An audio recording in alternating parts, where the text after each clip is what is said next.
right, so how many of you are new to our Spiritual Sunday? Okay, a couple people. Thank you for joining us. All right? Our work is just to keep spreading the word, and we'll reach out to the right people who are out there waiting for us. So as we do every Sunday, because we want to awaken a new consciousness, since the Kabbalists teach us consciousness is everything, and therefore we want to constantly uplift our thoughts, our perspective about ourselves, about life in general. And so we're going to affirm together something that we'll just put in our mind, because so many of us, we all want miracles. We would like to see change in our life, but we still have the thought in some way, shape, or form that it's dependent on people outside of us. And that's why we keep emphasizing here, it's really about us. It's about nobody else but you and me. We are in absolute control of our lives, but we have to learn how to take that control. And so that's why we're here every Sunday. That's why we're teaching Kabbalah. I've been here for 31 years. The Rav and Karen have been teaching for 50. The center's been around for 100 years. And the wisdom of Kabbalah has been around forever. Okay, just checking to see. Do you remember? Okay, great. Yes, I do remember. All right, so if you'll join with me, we'll say together our affirmation. Consciousness is everything. I raise my consciousness today to see the miracles and wonders of life. I commit myself to behave with greater love, compassion, and kindness towards all human beings, and of course, to get all the juices flowing and to spread more light not only here but throughout the world. We're going to get up and greet each other. So please do. Such amazing energy, isn't it? Yes? Yes. Okay, good. Good. Now we have to greet our people. We have people on Facebook who are now joining us from all around the world. Let's all say hi. Hi. Yes, welcome. Okay, so a few acknowledgments. Again, I would love to acknowledge everyone, but I figured if I do a few every week, we'll eventually, I hope we'll not get to everybody, right? Because we'll get hundreds every week. So anyway, just a couple acknowledgments. We have Aaron from Hong Kong. Yes. I keep thinking, I want to tell you all the countries outside, but we also have people like Amy from Atlanta. So it's not Florida, but it's Atlanta here in America. We have Ari from Poland. We have Luz from Colombia. Yes. We have Shane from the Netherlands. And we have Ruth from New Orleans. So, okay, so those are the acknowledgments for today. I hope you're all watching today. Thank you. All right. So, as we had last week, we have a wonderful, wonderful treat once again, right? They've enjoyed being here. You've enjoyed them. So we want to invite Bibi and Tom to come sing for us. She has a new song that she learned recently, so she's going to share it with us. Hi, good morning. For those of you who haven't seen me here yet, I'm Bibi Saboya. Today I'm going to be singing a song by Carole King. It's called Where You Lead. And I want to thank Chaim and Batya and also the Kabbalah Center for having me here. And yeah. Thank you.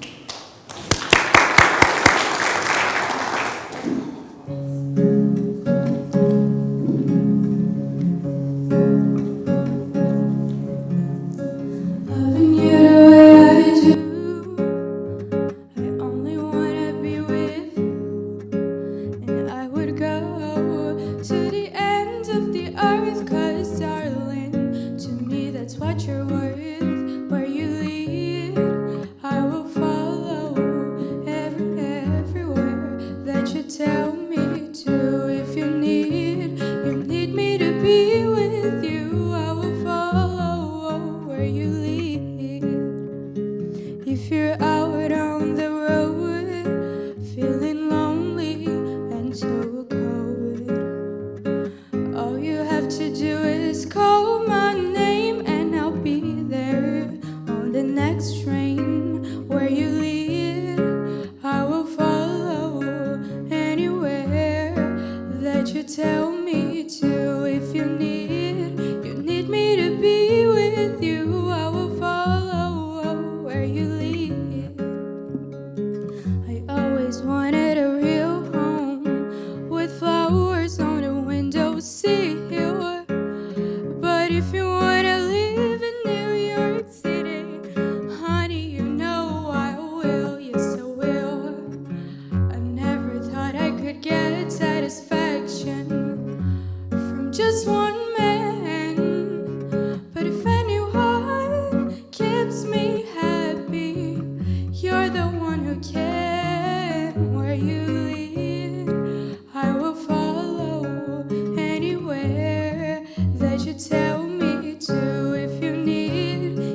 Okay, ready for today?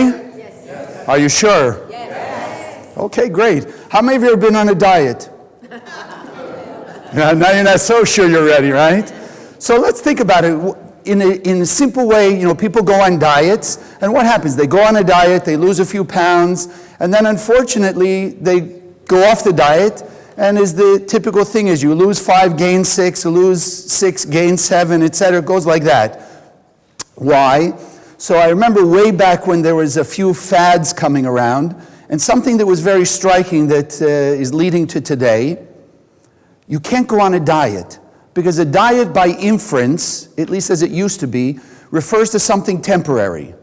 And so there was one book that I had read that seemed to be a popular thing at the time. I'm not sure anymore, but at least the concept was great. You need to change your lifestyle. A diet has to be a lifestyle. So I was thinking, you know what? That's Kabbalah. What is Kabbalah? Kabbalah is the universal spiritual wisdom. It can and does touch every heart and soul on earth because it's the common origin from which we all belong. Right? So Kabbalah, in the same way, it cannot just be like a quick fix. Unfortunately, over the years, people have come and they say, you know what? They have a difficulty, they have some problems, or whatever it may be, they're looking for a quick fix. Spirituality is the way, and they'll show up in the Kabbalah Center. But the people who come for a quick fix, they find, no, it's not that.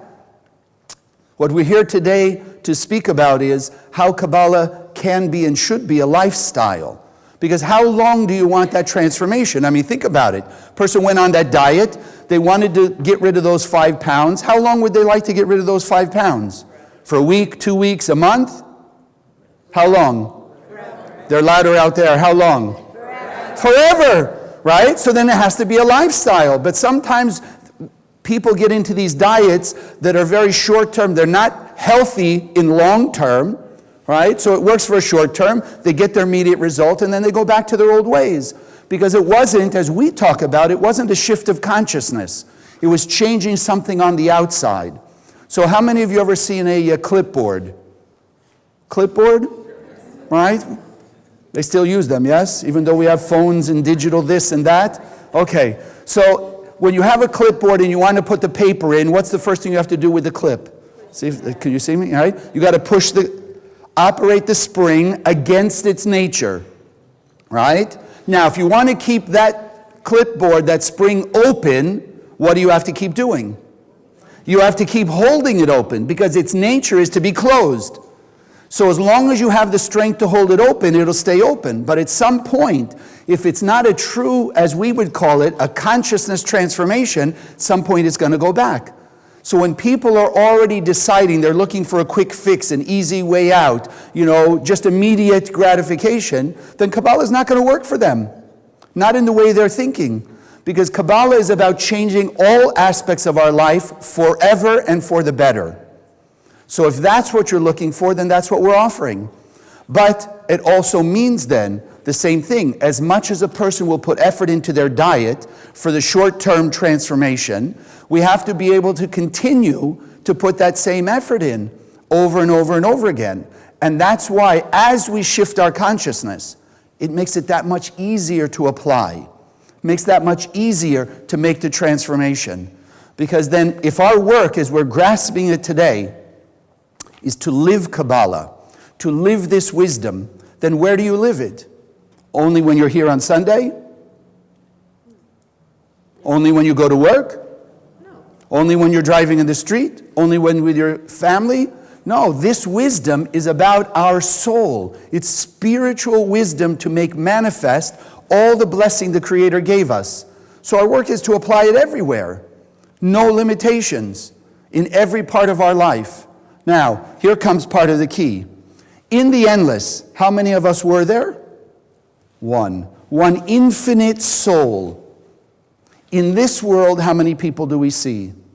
7.5 billion people. And in this world, we all look separate. Even here, we may be in one room together, but we perceive ourselves separate beings.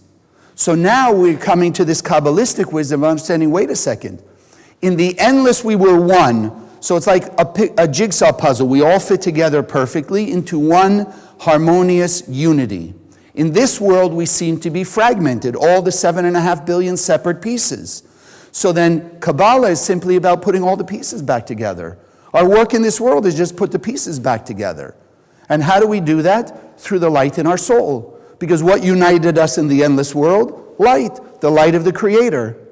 So then it takes light to unify us in this world. And that's what we're about. So then every day, as we're living Kabbalah, what are we doing? We're touching the hearts and souls of other people.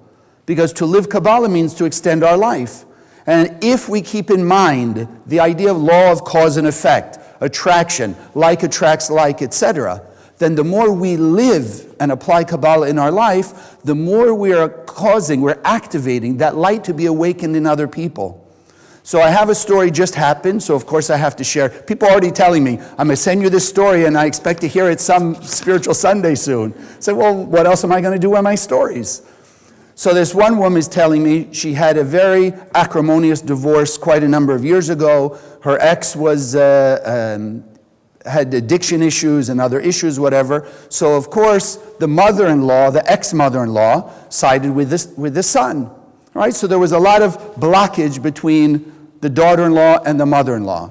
So about 6 months ago or so, the daughter-in-law started learning here in the center. And she started to take to it pretty quickly. And then she had an inspiration. She realized that it was her ex-mother-in-law's birthday. So she said, you know what? If I'm going to apply Kabbalah, if I want the results, I want to do something nice for the ex-mother-in-law.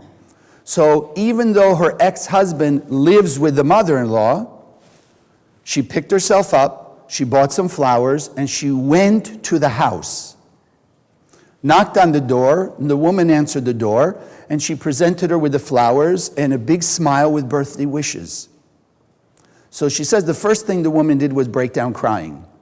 Okay, so they exchanged their greetings shortly, and she says 2 days later she got a note from the mother-in-law, which she brought and showed me. You know, I was so surprised. It was so wonderful to see you. I so appreciate it. Your energy has changed so much. It's just kind of went on and on and on about this transformation. And I would like to rebuild our relationship, because like will attract like. So if we have people in our life that disturb us, then our work is just by shining light, by sending them light, by taking out our negative thoughts and putting the positive thoughts in about them, looking inside their soul. Eventually, not every one or every time that we send our light to people will they wake up as fast as this woman, but eventually we all will. And that's our work, is just to persevere until we achieve it. But then here comes the other thing. When I started teaching, I was a student. In fact, it was early in March 1987 I became a student. January 1988, I moved to New York to be a teacher. So I was a student for a short while, and I may have shared this with you before. I had heard about Kabbalah a few months before I was introduced to the center. And after years and years of spiritual study, I came to understand that Kabbalah was the pinnacle. It was like the culmination and the unifying factor of every spirituality there is. So as I started to take classes, I started to think, wow, if you're teaching Kabbalah, you must be a perfect person, right? Like angels. So, you know, the teachers who were teaching, I didn't know them personally, but they were just sharing such an amazing wisdom. I thought, wow, they've got to be perfect. So I don't know why I decided. I moved to New York to be a teacher. As I'm preparing for today, I'm thinking, if I wasn't perfect, why did I think I could go and teach Kabbalah? So anyway, I moved to New York, and now I'm getting to know these. At that time, there were only 12 other than me, 12 teachers of Kabbalah. I got to know them personally, got to live with them. I have to tell you, for the first 2 weeks, I was extremely disappointed. And almost discouraged. It was shocking, because I had raised my awareness, because the teachings I understand are perfect.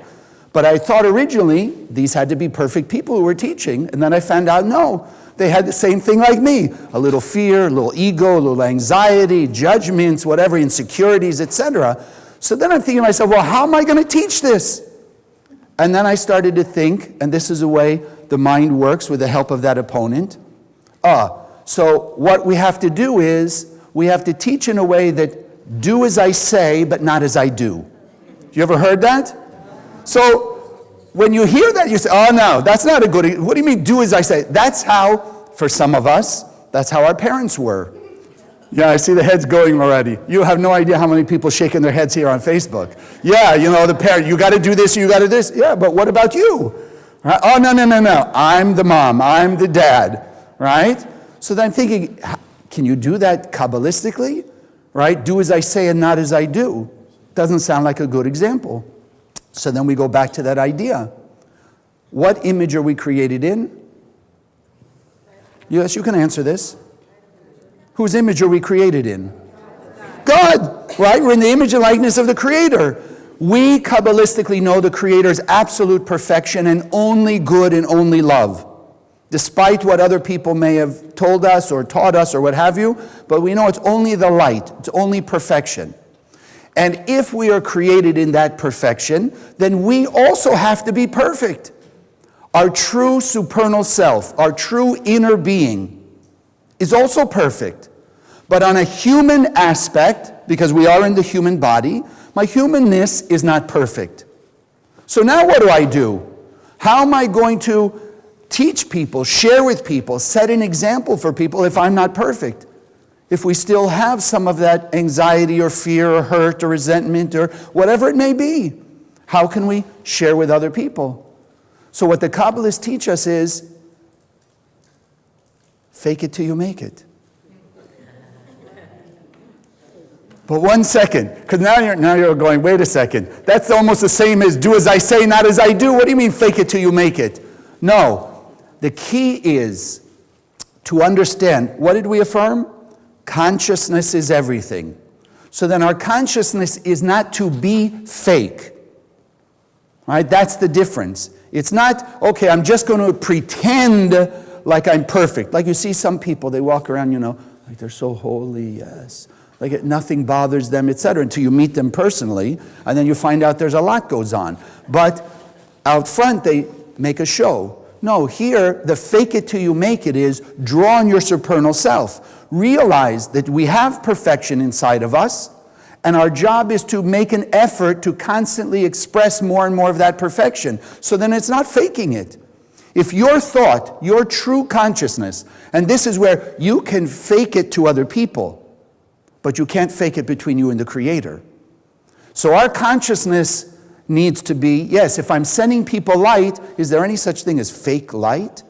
If you're learning here and you understand the light is the energy and the blessing of the Creator, even if you say to somebody, you know what, I'm going to send light to that person that I can't stand that did this horrible thing to me, I'm going to send them light because that's what I'm learning Kabbalistically. So some people will tell you, yeah, you're just faking it, right? Fake it till you make it, like it's fake. No, light is light. There's no such thing as fake light.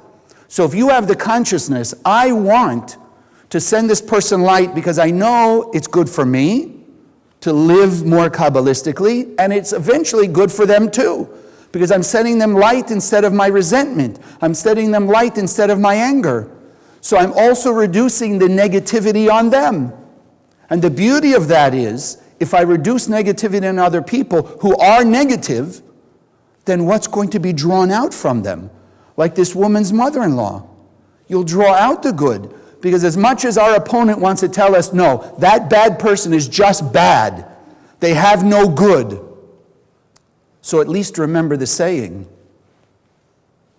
Even Al Capone loved his mother.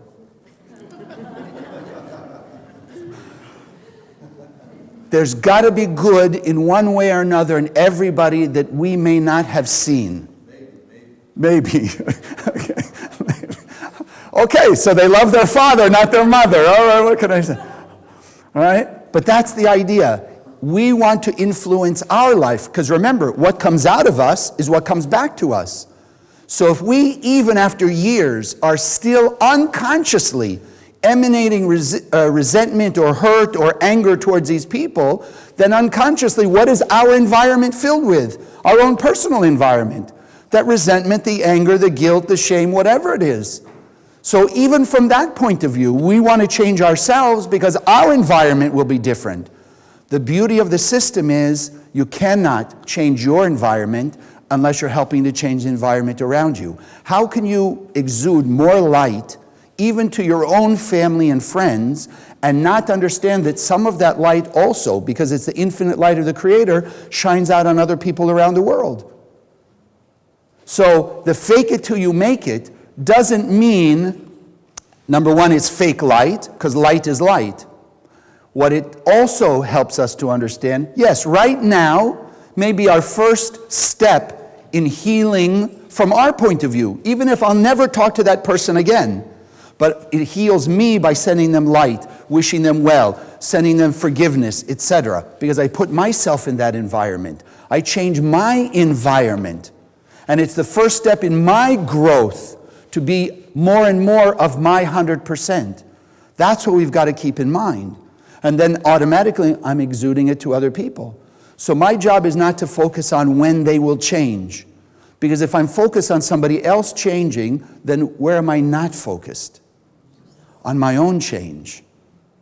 So I want my energy to change. I want my environment to change, because we're like, the astronauts that go out in space. When they go out in space, what do they wear? Space suits. It's funny why we call it that. Space suits. Why? Because it's their own personal environment, isn't it? It's oxygen. So if they go out in a place where there's no oxygen, what does their space suit provide them? Oxygen, breath to live. So then in the same way, if we put ourselves in our own sphere of love and kindness and compassion, and we're sending light to everybody, the people especially that we've had issues with, then when we walk around, whether we see it or not, what are we walking in? We're walking with a spiritual spacesuit. So my environment, I'm breathing in love, kindness, compassion, forgiveness, tolerance, etc. That's what affects me. And then the process is just keep going and going and going. It's about progress. It's not about being 100% already. Will we get to 100%? Come on, where's the rousing yes? Will we be 100%? Yes. Of course, it's inevitable. Why is it inevitable? Because God created us 100%. And who's more powerful? Us or the Creator? Really? Some people going, I'm not sure, okay. No, of course the Creator, the source of all good, is much more powerful. So if it said, I give you 100% and you will be 100%, then there's no doubt we'll be 100%. The whole beauty of learning Kabbalah here in the center, the reason we're doing it, speed up the process. Speed up the process. Make it faster. Make it easier. Not easy, but easier. Teach us the ways and means, because we forgot. We forgot. How many of you remember what you had for breakfast 3 weeks ago? Oh, but now you're going to remember everything else. Yeah, because you ate the same thing every week. I got it. Right? Yes, I always have eggs for breakfast. That's an easy thing, right? So if we can't even remember simple things like that, how are we really supposed to remember all the things that we've done in a emotional way, right? That can come cause and effect back. No less, how are we supposed to remember what we did billions of years ago when we dropped out of the endless world into this world? So that's why we're here learning Kabbalah. Kabbalah is not teaching us anything new. It's just a constant reminder of what we already know in our soul. It's a constant reminder of the tools and the technology that we brought with us. I mean, really, I don't know why I went to space. When they're making a moonshot, do they take off from Earth in their space suits and they don't have a checklist of everything else they need when they arrive? I mean, really, could you imagine they get all the way to the moon, they spend whatever it is, weeks to get there, and they go, oops, we forgot the hammer, right? We better go back and get it. No, they prepare everything they need for the journey and for the objective. So what's our objective? Our objective when we left the endless world was to manifest our perfection, manifest our 100% God-like nature. So you don't think that we came with tools and technology and a wisdom to achieve that? Of course we did. So that's all we're reminding ourselves here. That's why probably you've said the same thing that I think everybody I've talked to in 30 years in the center. You start to learn, you say, it's so familiar. Like I have a sense I already knew that, because we do. We know it in the soul. So then our job is just keep going, keep sharing, keep going. So is it fake it till we make it? Just to make sure that's clear. It's not fake it till we make it. We have to live the next level up. As we live the next level up, then eventually we'll step into that. Then as we live the next level up, we'll step into that. So yes, it is about learning more, sharing more, talking more, explaining, sharing it with people, etc. Keep expanding it. Even while we're not physically perfect, we're not humanly yet perfect, but eventually, what is the whole point? That the human and the divine will unite. That will be that pure and perfect soul channeled through our physicality. So we'll be human beings living that perfection. That's what everybody talks about when they say utopia, the Messiah, heaven on earth, the Garden of Eden, all of that. That's all it means, that we're living as human beings 100% like God, God-like, love, kindness, and compassion. So it's just the key is never giving up. We've got to strive for that perfection because that's what the Creator gave us, already gave us perfection. But what do we say? Consciousness is everything. So will we make mistakes along the way? Yes. Okay, good. Right? We will make mistakes. So it's good for us to already know. Because how are we going to live our 100%, our true 100%, if we don't see where we're missing it? So one of the things the Kabbalists explain, it's good to know what we don't know. It's good to understand I'm not yet complete. So when it's the real fake, like people fake that they're already there, then what happens? They have nowhere else to go. You've heard the example of, the glass is half full and half empty? Anyone not? Okay, good. Right? Half full and half empty. So what do they tell us? The pessimist sees which part? The half empty. The optimist sees the half full. What does the Kabbalist see? Kabbalah sees both. We're looking at the glass and we see it's half empty and it's half full. So therefore, what can we do? We can actually make the half empty become full. But if the pessimist or the optimist thinks their 50% is the whole story, then they're stuck where they're at. The Kabbalists teach if a person understands that they don't yet know everything or have achieved everything, then they can grow. They're open to learn, they're open to grow, they can begin to improve their life more and more. But when people think they've already arrived, they're already at their 100%. I'm already spiritual, I'm already good, I've got everything, it's okay, etc. Then in essence that 50% becomes their perception of 100%. So will they really feel completely fulfilled? No, because they're still 50% empty, but they're not willing to acknowledge the 50% empty. So what happens? They stay like a treadmill, the same cycles of chaos. Again, it's good, it's bad, it's good, it's bad, it's good, it's bad. But every time it goes bad, they don't realize it's because they have a half-empty part. They keep thinking it's because all these bad people come and do things to them, that it's not just about them. So they stay in the cycle of chaos. Which one of us want to stay in a cycle of chaos? Anyone out there? Okay, no. Everybody's saying no. But how many of us, let's be objective with ourselves, have cycles of chaos? Yeah, exactly. So this is what we're learning. Expand our awareness, be willing to be open and learn, and just use more Kabbalah.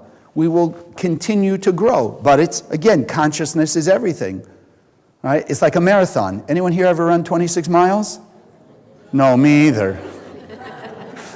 5 or 6 is already a lot. Not that I do it regularly. But think about it from that point of view, a marathon. It's 26 miles. So especially us who've never done it. So let's say even if we were to kind of walk and run and we'll go as a group. So we get 13 miles. We look at each other and what do we say to each other?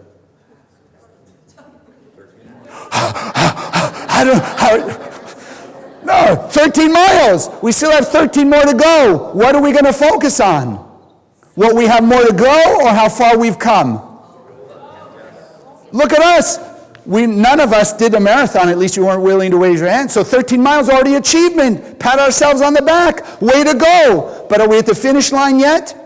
No. So let's all keep going. If we keep cheerleading each other, we keep supporting each other, we keep, cheering each other on, and keep going, will we hit the 26 miles? Yes, so it's the same in life. It's the same in life.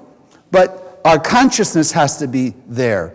It's again, the do as I say, not as I do. No, my consciousness is I am doing more.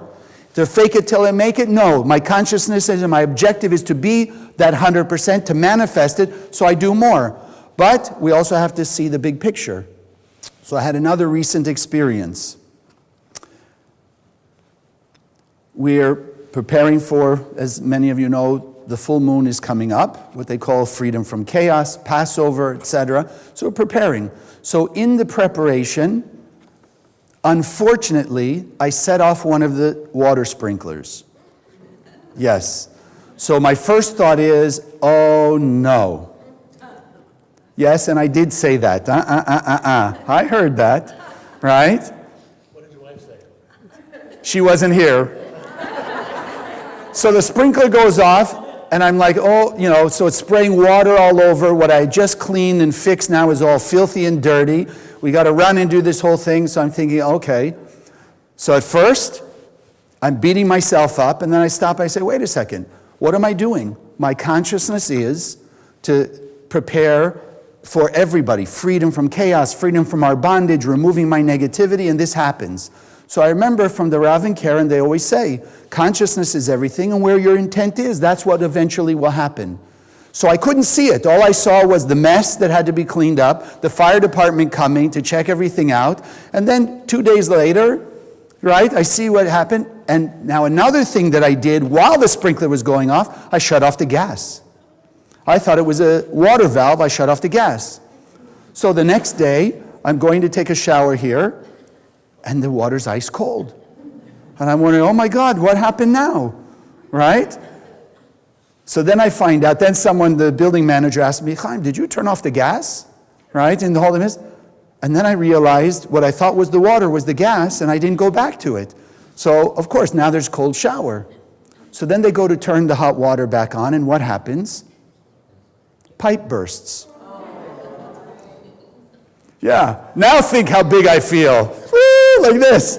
What did I get started? What's going on? And then I had to keep fighting and tell myself, no, my intent was good. I keep sending light. I've got to keep moving forward like I'm sharing with you. So the guy comes to fix the burst pipe, and fortunately it was during the day, because what does he tell us? The guy looks at the building manager and says, I don't know how that pipe hadn't burst yet, because the people who installed it, they basically just set the two pieces together. They weren't hooked together, they weren't soldered together, any of that, and they were ready to fall apart any time. So it could have burst when nobody was in the building in the middle of the night, and we could have come in, the whole building was flooded instead of just one small part. So that's what I realized. Again, you know, I mean, I've learned in 31 years in the center, the teachings are the teachings. And when the Rav and Karen taught us, intent and consciousness is everything, it will always work out that way. So it did. So even though it looked like there were mistakes along the way, in the end it turned out well. Because we saved who knows what could have happened and who knows what could have been, right, if it happened when nobody was here. So again, sometimes when you set that intent and you make the effort to do good actions, sometimes the first thing doesn't look that good. But we have to be willing to know, where's our consciousness? Is our consciousness really the long term? Is my true intent to be better? And again, it doesn't mean I'm not making mistakes along the way. But isn't that part of the game? Isn't that part of what life is about? Who are the people that we most appreciate for the things they achieve in life? The people who started with everything and now just telling us how they have everything? Or the people who had nothing, had obstacles, had difficulties, etc., and achieved in spite of those? Which one do we appreciate? Which one do we feel better about? Second one, the ones who had to overcome obstacles to achieve things. So then it's the same with us. As we're living Kabbalah, the key is not that we're perfect. The key is, if we make a mistake, how do you respond? How are we going to help people understand that Kabbalah will help transform their life, overcome their difficulties and their blockages, if we're not setting that example? So it's not about when everything's going well. Because when everything's going well, it's easy to feel like we're spiritual, we're at peace, there's harmony, etc. But the true spiritual person is the one, in spite of all the ups and downs, in spite of the failures or the mistakes, still now can act with that sense of peace and harmony and that light consciousness. That's the real key. So when we read the biblical stories even about Moses or people like that who fell, but it wasn't about their falling. Oh, look, they really weren't perfect. No, watch when they got up. Watch when they made a mistake, how they overcame. How failure became an understanding. We went to the Edison Museum. You ever been there? Virtually 10,000 times he failed to create a light bulb. 10,000. He had the determination because he had, obviously in his mind's eye, he saw the light bulb already existed. And he was finding a way to make it happen. So he tried 1,000 times, 2,000 times, 5,000 times. I was asking myself and my kids when we were there, how many would we do? Like when would we stop and say, well, I guess it's just not there. But if you have it in your mind, if it's in your mind's eye, and you can see it, and we realize we are not the creator, but we're the vessel, we're the conduit, then if we have something in our mind, if we can see a vision of something that's beneficial to humanity, that will bring good to the world, then the Creator has already set it in the cosmos. Our job is to make it manifest and to keep going and keep going and keep going until we see it work. That's why mistakes are not failures unless you fail in consciousness. If you pick yourself up, you dust yourself off and you learn, what better example could there be for people? Let people see that they can also be imperfect and still apply Kabbalah and still transform their lives. That's what it's about. It's not about, yes, I'm going to be perfect now. No, I told you, that went away in the first 2 weeks I moved to New York. It's not about being perfect. It's about striving towards perfection and progressing every day. That's what it's about. And think of it, the more people we can draw that will progress with us. Imagine that marathon. If one of us were trying to do that, even 10 miles, maybe if you've never done 10 miles and you're by yourself, how easy is it to quit? Maybe it's 6, 7, 8 miles. It'd be pretty easy. But if we had a big group and everybody set the objective, we're going to achieve that 10 miles, and we're all doing it together, then when one is weak, the rest is cheering them on. When the others are weak, then you're cheering them on. Then we're all going to make it together. That's the key. How you deal with that adversity. And I tell you, some of you know the story, right? The Rav and Karen Berg have been at this since 1969. When the Rav's teacher left the physical world, then the center became the responsibility of the Rav and Karen. So from 1969, together they brought Kabbalah to the masses.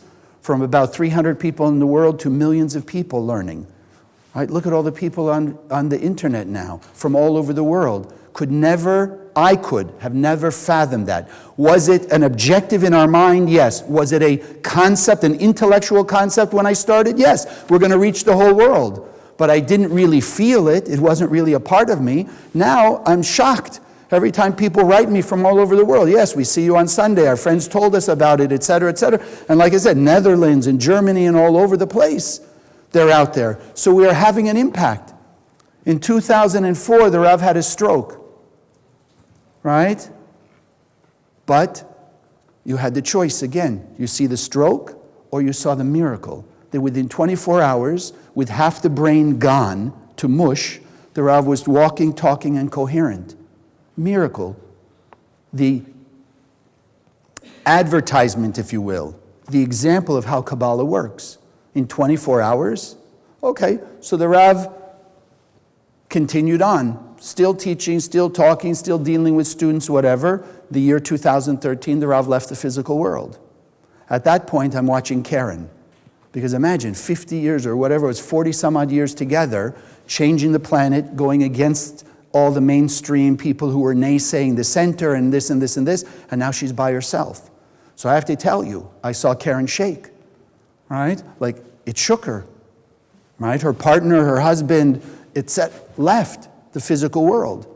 So she shook.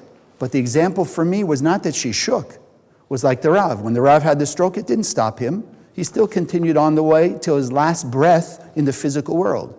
Karen, yes, she shook, but then she picked herself up and she says, you know what? The center has to keep going. Because the center, we believe, is the hope for humanity. To bring every type of human being into one unified soul. Not to be the same, but to be unified. To bring us back to the state like the vessel in the endless world.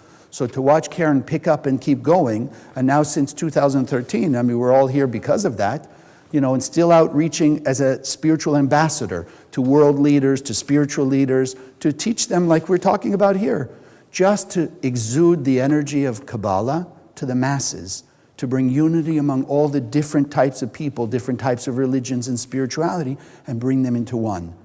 Because it is our goal to bring peace and harmony. We all left the endless world committing to work together to make it happen. We're here in the Kabbalah Center to do that very thing. Yes, we'll fail along the way, but we're going to pick ourselves up and we're going to keep going. So today is the day to realize, yes, it's not in a fake way, but I have to live more Kabbalah. I have to share more. That's how we do it. Just shine more of your light. Start thinking of the people, places, and things where you haven't been shining light. Start shining light. The people that are already part of your circle of light, great. Inspire them also to share with other people. But make sure wherever you go, even if it's not somebody that you had an experience with that's blocking you, that you had some anger or whatever, but just go to the supermarket, right? How many people at the supermarket while you're shopping? Maybe hundreds. If you realize those people are part of your soul, then just think for a moment, 30 seconds, send them all light. Give them a spiritual awakening. Let them feel the power that's inside them also as we're feeling it here, so that they're inspired. And then it goes and it goes and it goes and it spreads. I mean, California just went through this terrible wildfire. You remember that? Spreading everywhere. Thousands and thousands of acres destroyed, homes, etc., etc. Well, according to King David, King Solomon, and a number of the great Kabbalistic teachers, the light of the Creator is like fire. The soul is like a candle of God. So it's our job today to take our candle and start spreading it out there. Just let people see you living the best you can. Let them see you living more spiritually, handling situations differently, etc. That's what probably brought many of you. People you knew who used to be angry or bothered or upset by certain things and suddenly changing a greater sense of peace or whatever. So today, collectively, like that marathon, we're in the final steps of the marathon. Literally. You may not believe it, but let's hold it again. In the good way, fake it till we make it. Let's hold in our mind's eye peace on earth, heaven on earth, that it's just right now, barely outside of our reach. But as we'll all join together, as we'll all make an effort to live more light-like, to share our love, kindness, and compassion, we will awaken inside every other human being. We will awaken also their godlike nature. And it won't be long, with enough of us doing it and enough of us spreading it and reaching out to the 7.5 billion people, that we'll be able to see heaven on earth, because everyone will be living peace and love and harmony. God bless. Okay. All right. So for those of you who are new, right, there is no charge per se, but we are a charitable organization. It's your donations, your gifts that help us to continue not only Sunday, but also to expand the projects of the center. And I want to just keep it in your mind, in your consciousness. And those of you who are new online, at least avail yourself of this little pocket Zohar. Even you're not sure. Ooh, thank you, I just got it. Here's fake it till you make it. If you don't yet understand this, just know and let your soul feel that this little book can begin the activation of the light of God in your soul. Begin to bring a change to your spiritual environment. Take a few minutes after we leave this morning, ask some of the other people around who've experienced miracles with this, and just ask them what their experience is. But let's make that part of our first step before the full moon comes up, freedom from our bondage to the illusion. Just carry it with you. Put it in your car, have it with you. We could tell miracle stories forever about these things, but at least avail yourself of that. So these are the things that go all around the world. I told you about Korea, didn't I? Did I tell you the story about Korea? No. Okay, so let me remind you. So now it's got to be a couple months back, right? You know all the stuff that was going on, North Korea, South Korea, the guy talking a lot about destroying the world and all of this. So 6 students of the Kabbalah Center from around the world, I think 6 or 8 of them, they went to South Korea. They got as close to the border of North Korea as they could, right? And there was the Olympic Village, this and that, and they went and they started handing out literally hundreds of these little pocket Zohars to people who would accept them in the businesses or whatever. They got to the military, All right, they got this. 2 people. One went into the Olympic Village and hid a few of these in the Olympic Village. And one person got to the room where the North and the South were negotiating, right, and placed one of these there. 2 weeks later, and now we're seeing the continuation of that. 2 weeks later, the North Korean dictator decided he would think about negotiating with America. Now you follow it. He's already talking about denuclearizing North Korea. So again, you don't have to believe it, but it certainly is synchronistic that the Zohar showed up there, and shortly thereafter, a sense of unity, a sense of working together. Because I don't care how bad you think that North Korean dictator is, you and I know, what does he have inside of him? He has the light of the Creator. So if we can spread the tools that will activate that light inside of him, we're starting to see the change. And everybody will change. I don't care who you're thinking about, everyone will change because everyone has the light inside them. So your gifts and your donations help us to expand the projects and just speed up the process. The faster we can get the light out there through the Zohar, the faster we awaken every person on earth, and the change will take place.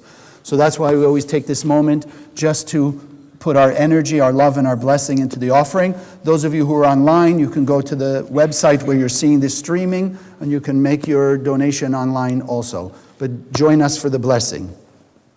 So just holding it in your hands, because we know your gift is a vessel, and our consciousness that we inject into that vessel will determine how far and how much it brings an awakening to other people, how much blessing, abundance, and sustenance, and peace and awareness it brings us. So we inject love and gratitude.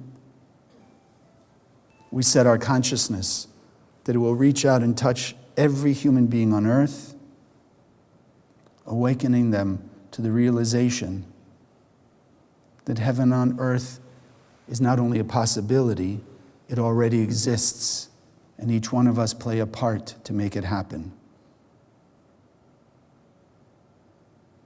We appreciate and acknowledge the Creator for all our talents and abilities that allow us to do and be and have what we have, what we are, what we can share, what we do.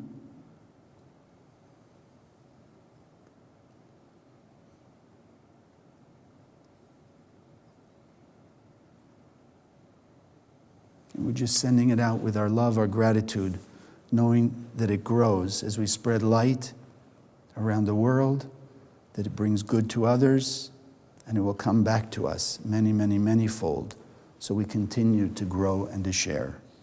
We open our eyes and we say, Amen. So let's wish our Facebook family a great week. Say goodbye. Bye. Have a great week.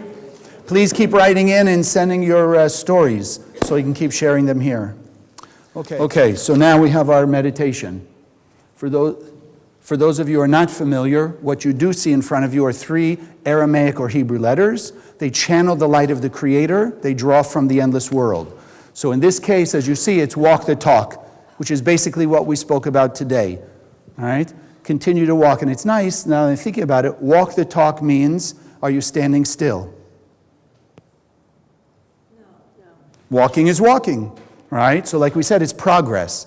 So it's about realizing I may not be manifestly perfect now, but I'm moving, I'm walking the talk, right? I'm still telling people about it, learning more, etc., to expand my wisdom and my understanding so that I can actually live more and more Kabbalah. So the letters are known as Yud, Hey, Hey, and they will activate that next level of the light inside of us. So just get a good look at them, because they're emanating the light of the Creator. Yud, Hey, Hey. Then if you close your eyes, sitting comfortably in the chair, feet flat on the floor, hands on the lap, just begin taking a few deep breaths. Breathing in through the nose.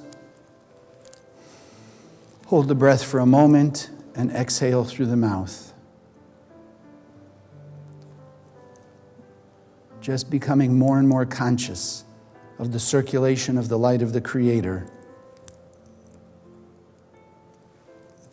Breathing in, hold it for a moment, and exhale. As you exhale, letting go of all the tension, any blockage that you may be holding on to, allowing a stronger circulation of the light of the Creator that channels through our breath.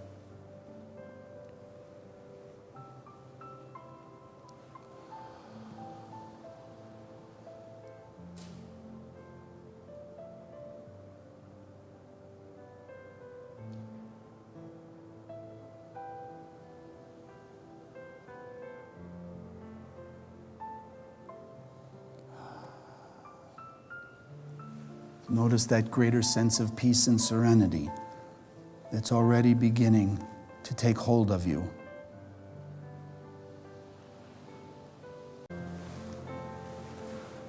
And now together we envision the Yud, Hey, Hey, allowing the endless light of the Creator to channel through these entities, reaching into our soul, expanding our awareness,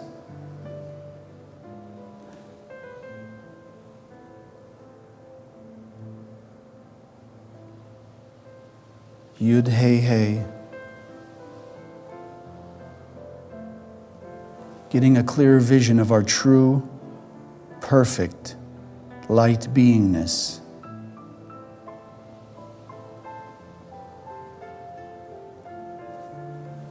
The Yud Hey Hey, awakening more of that light of the Creator, more of that perfection.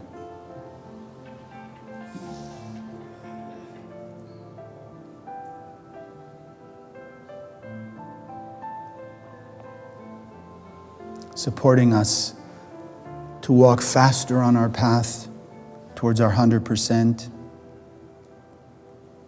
Yud Hey Hey, strengthening our actions of sharing, love, kindness, compassion.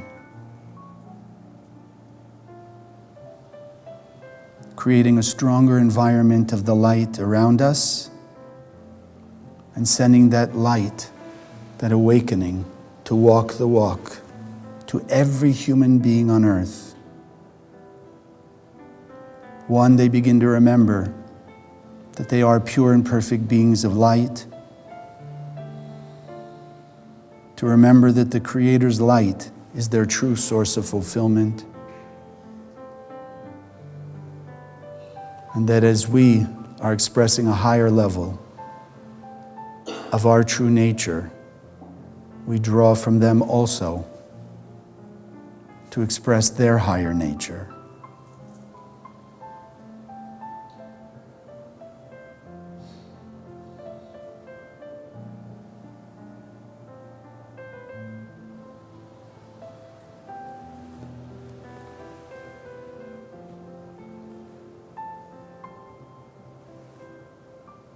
Envisioning together, walking hand in hand, bringing peace and harmony to the world.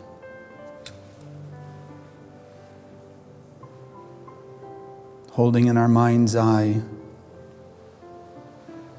the vision of heaven on earth as the Creator sees it and as the Creator created it.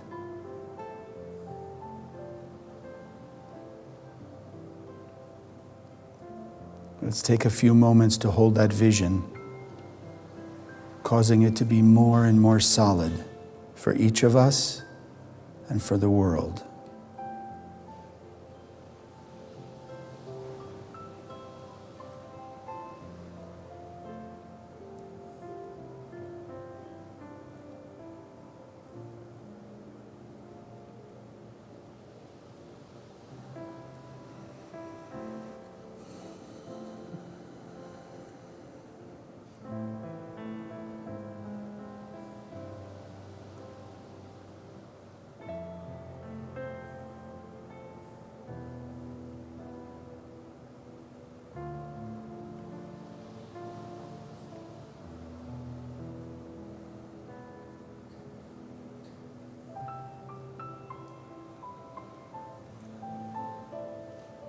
And now as we'll take one more deep breath, anchoring it in, peace on earth, harmony and unity. And as you exhale, slowly opening your eyes.